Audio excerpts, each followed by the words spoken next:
مجھے امید ہے اللہ تعالیٰ نے اپنے نبی کی دعا کو پوری کرنے کے لیے آپ کو چن لیا ہے۔ میں نے کل ہی نبی صلی اللہ علیہ وسلم کو یہ دعا کرتے سنا ہے، الہی ابو جہل یا عمر بن خطاب کے ذریعے سے اسلام کو قوت عطا کر۔ پس اے عمر، اللہ کی طرف آؤ، اللہ کی طرف آؤ۔ یہ سن کر سیدنا عمر فاروق نے کہا، مجھے محمد کے پاس لے چلو۔ نبی صلی اللہ علیہ وسلم اس وقت دار ارقم میں تھے۔ عمر رضی اللہ عنہ خباب بن ارت کے ساتھ کمر سے تلوار لٹکائے وہاں پہنچے۔ دروازے پر دستک دی۔ ایک صحابی نے اندر سے ایک جھری میں سے جھانک کر آپ صلی اللہ علیہ وسلم کو بتایا، باہر عمر تلوار کمر سے لٹکائے کھڑے ہیں، نہ جانے کس ارادے سے آئے ہیں۔ آپ کے چچا سیدنا حمزہ رضی اللہ عنہ بھی اس وقت وہاں موجود تھے۔ یہ بہت بہادر تھے، فوراً بولے، انہیں اندر آنے دو، نیک ارادے سے آئے تو ٹھیک، ورنہ انہی کی تلوار سے ان کا سر اڑا دوں گا۔ رسول اللہ صلی اللہ علیہ وسلم نے بھی فرمایا، انہیں آنے دو۔ چنانچہ دروازہ کھول دیا گیا۔ عمر اندر داخل ہوئے۔ آپ صلی اللہ علیہ وسلم اٹھ کر ان کی طرف بڑھے، ان کی چادر کو مٹھی میں دبا کر زور سے کھینچتے ہوئے فرمایا، خطاب کے بیٹے، تم کس ارادے سے آئے ہو؟ سیدنا عمر رضی اللہ عنہ نے عرض کیا، اے اللہ کے رسول، میں اللہ اور اس کے رسول پر ایمان لانے کے لیے حاضر ہوا ہوں۔ اس پر آپ صلی اللہ علیہ وسلم نے زور سے اللہ اکبر فرمایا۔ باقی مسلمانوں نے بھی اللہ اکبر کا نعرہ لگایا۔ اب عمر رضی اللہ عنہ نے کلمہ پڑھا، پھر بولے، اے اللہ کے رسول، کیا ہم حق پر نہیں ہیں؟ آپ نے فرمایا، اس ذات کی قسم جس کے قبضے میں میری جان ہے، تم لوگ حق پر ہو۔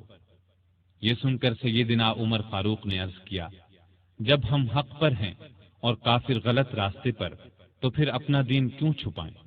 آپ نے فرمایا، اے عمر، ابھی ہماری تعداد تھوڑی ہے اور تم دیکھ رہے ہو کہ ہم کن حالات سے گزر رہے ہیں۔ سیدنا عمر نے یہ سن کر فرمایا، اس ذات کی قسم جس نے آپ کو نبی بنا کر بھیجا ہے، میں اسلام لانے سے پہلے جن لوگوں میں اٹھتا بیٹھتا تھا، اب مسلمان ہو کر ان کے سامنے جاؤں گا۔ اس پر تمام مسلمان دار ارقم سے 2 صفیں بنا کر نکلے اور کعبے کی طرف روانہ ہوئے۔ ایک صف میں عمر تھے، دوسری میں حمزہ۔ سب نے مسجد حرام میں نماز ادا کی۔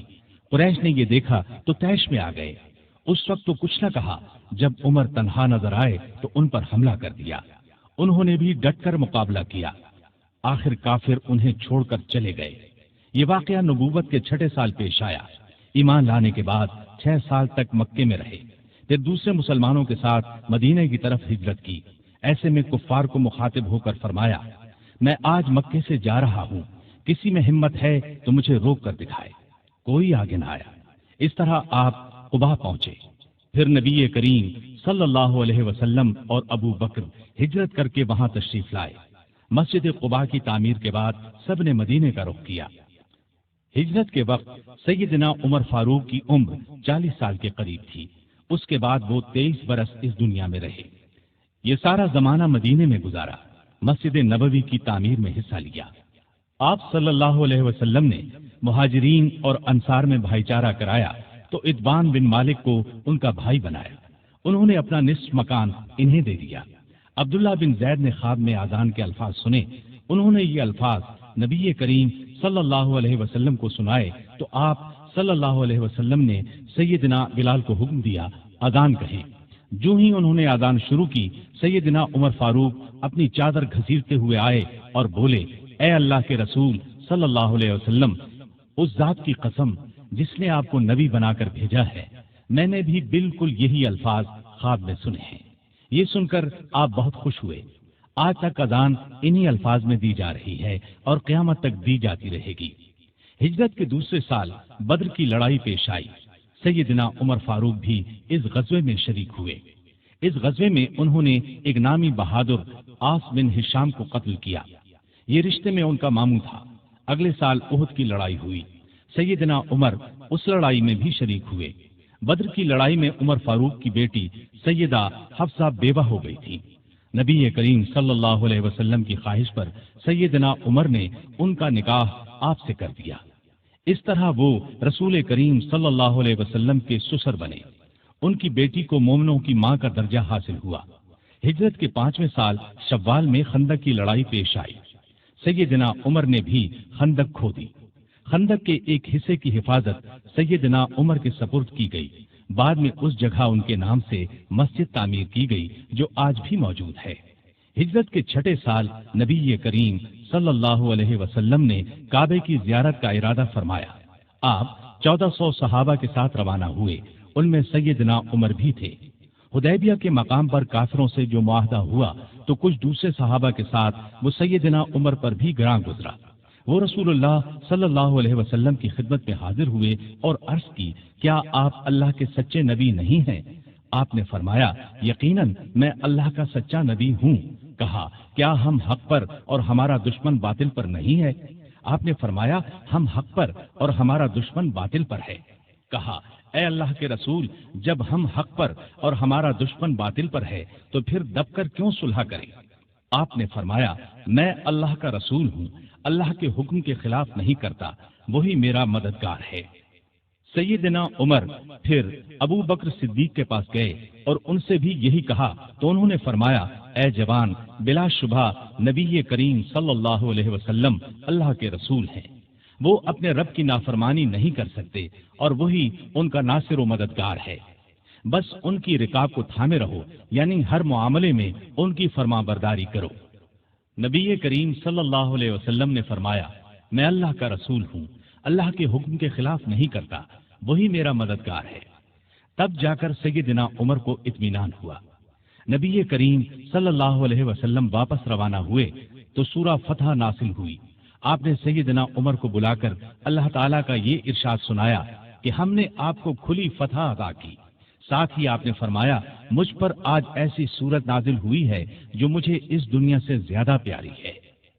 سیدنا عمر رضی اللہ عنہ نے حدیبیہ کی صلح کے موقع پر جو گفتگو کی تھی وہ خلوص نیت پر مبنی تھی۔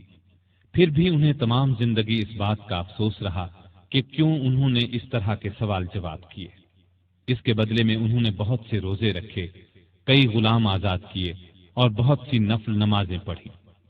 ہجرت کے 7ویں سال خیبر کی لڑائی ہوئی، اس میں بھی سیدنا عمر رضی اللہ عنہ شریک تھے۔ ذی-القعدہ 7 ہجری میں نبی صلی اللہ علیہ وسلم عمرے کے لیے تشریف لے گئے۔ 2000 مسلمان آپ کے ساتھ تھے، سیدنا عمر بھی ان میں شامل تھے۔ ذات سلاسل کی جنگ میں بھی شریک ہوئے۔ سلاسل جگہ کا نام ہے، یا اس مقام پر قبیلہ جزام کا ایک چشمہ تھا جس کا نام سلسل تھا۔ مسلمان لشکر اسی چشمے پر اترا تھا، اسی لیے اس غزوے کو ذات السلاسل کہا جاتا ہے۔ 8 ہجری 10 رمضان کو رسول اللہ صلی اللہ علیہ وسلم 10,000 ہتھیار بند صحابہ کے ساتھ مدینے سے مکے کی طرف روانہ ہوئے۔ ان میں سیدنا عمر بھی شامل تھے۔ مکے سے کچھ فاصلے پر آپ صلی اللہ علیہ وسلم نے پڑاؤ ڈالا۔ اس میدان کا نام اب وادی فاطمہ ہے۔ قریش کے سردار ابو سفیان نے 2 آدمیوں کو حالات معلوم کرنے کے لیے بھیجا۔ پھر ابو سفیان خود نبی کریم صلی اللہ علیہ وسلم کی خدمت میں حاضر ہوئے۔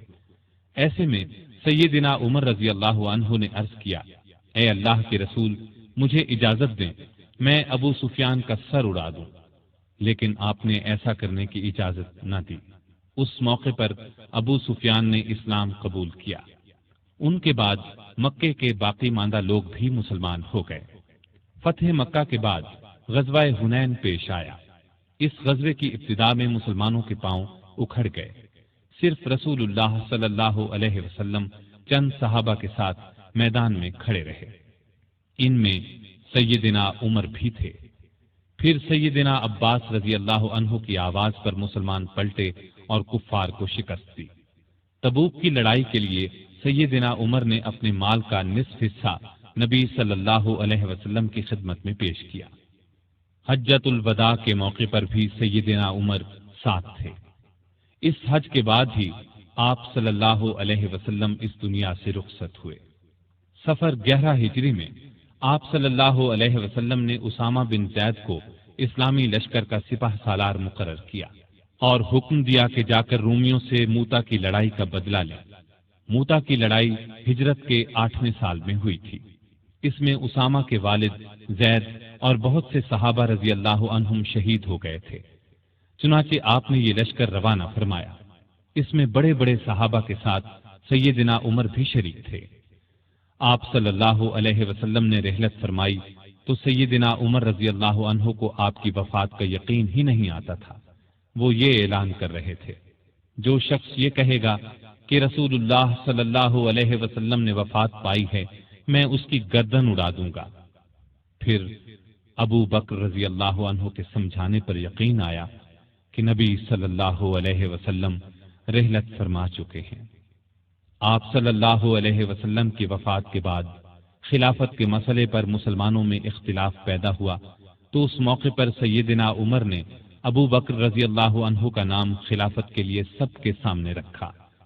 سبھی نے اس سے اتفاق کیا۔ ابو بکر کے بارے میں سیدنا عمر کے یہ الفاظ ہیں: ابو بکر رسول اللہ صلی اللہ علیہ وسلم کے صحابی ہیں، غار کے ساتھی ہیں، یہ تمام مسلمانوں سے زیادہ تمہارے معاملات کے والی ہونے کے حقدار ہیں۔ خلیفہ بننے کے بعد سیدنا ابو بکر نے سب سے پہلے اسامہ بن زید کا لشکر روانہ فرمایا۔ یہ لشکر نبی کریم صلی اللہ علیہ وسلم کی شدید علالت کی وجہ سے مرینا سے باہر مقام جرف پر ٹھہر گیا تھا اور پھر وفات کی وجہ سے روانہ نہ ہو سکا تھا۔ اس موقع پر سیدنا ابو بکر نے اسامہ بن زید سے کہا کہ سیدنا عمر فاروق رضی اللہ عنہ کو ان کے پاس چھوڑ جائیں، کیونکہ ان کے مشوروں کی ضرورت پڑے گی۔ اسامہ بن زید نے خوشی سے یہ بات منظور کی۔ ابو بکر کی خلافت 2.25 برس رہی۔ تمام عرصے میں سیدنا عمر ان کے خاص مشیر رہے۔ اس دوران میں سیدنا عمر نے سیدنا ابو بکر کو مشورہ دیا کہ قرآن کو ایک جگہ جمع کر دیا جائے۔ انہوں نے یہ مشورہ اس لیے دیا کہ یمامہ کی لڑائی میں قرآن مجید کے حافظ بہت سے صحابہ شہید ہو گئے تھے۔ آخر یہ کام زید بن ثابت، سیدنا عمر اور بہت سے دوسرے صحابہ رضی اللہ عنہم کی مدد سے مکمل ہوا۔ جماعت